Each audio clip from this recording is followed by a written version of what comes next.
আসসালামু আলাইকুম। বিসমিল্লাহির রহমানির রহিম।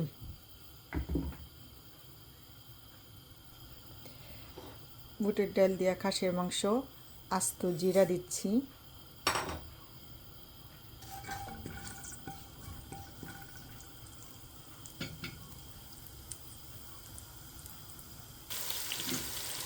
দিয়ে দিচ্ছি পেঁয়াজ কুচি,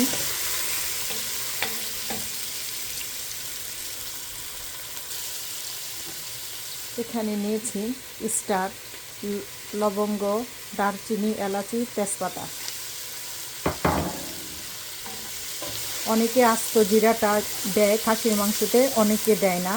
বাংলাদেশের অনেক হোটেলগুলিতেও দেয়, আমিও দেই যখন রান্না করি। এখন দিয়ে দিচ্ছি আদা রসুনের পেস্ট। আমি খাসির মাংস প্রায় 2 কেজির মতো নিছি।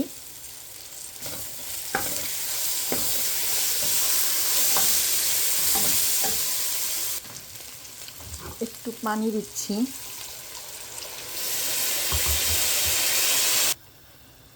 এখানে আমি 1.5 চা চামচ করে হলুদ, ধনিয়া, জিরা সব নিচ্ছি। আমার বাচ্চার একটু জালটা কম খায়, সেই জন্য দিয়ে দিলাম।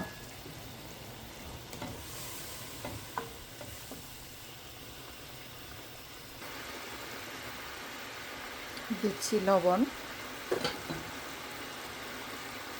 আবার যদি লাগে আমি চেক করে তার মশলাটা কষানো হয়ে গেছে, তেল ভাসতেছে উপরে।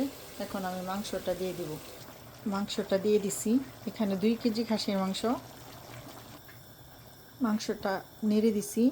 এখানে রেড অ্যান্ড গ্রিন ক্যাপসিকাম দিয়ে দিচ্ছি। আমার কাছে এটা খুবই টেস্টি লাগে। আপনার হইতেছে খুব একটা আলাদা স্মেল আসে এবং অন্যরকম একটা টেস্ট হয়। আপনাদের যদি কারো ভালো না লাগে তাহলে এটা দিবেন না। এই ক্যাপসিকাম দিয়ে আমি রান্না করেছিলাম, আমার ঘরে মেহমান এসেছিল, ওনাদের খুব পছন্দ হয়েছিল। তারপরের থেকে আমি সব সময় দিই। এখন দিয়ে দিচ্ছি টমেটো। শীত প্রধান দেশ, টমেটো ছাড়া তরকারির মজাই লাগে না, একদমই না, কোনো টেস্ট পাওয়া যায় না টমেটো ছাড়া। আর আমি ডালও দিব একটু পরে, টমেটোটা তাই আগেই দিয়ে দিলাম। দিয়ে দিলাম বুটের ডাল। ডাল আমি ধুয়ে 4-5 ঘন্টা ভিজিয়ে রেখেছিলাম, ফুলে গেছে। যে এটা হইতে এখন বেশি সময় লাগবে না। দিয়ে দিলাম কাঁচামরিচ।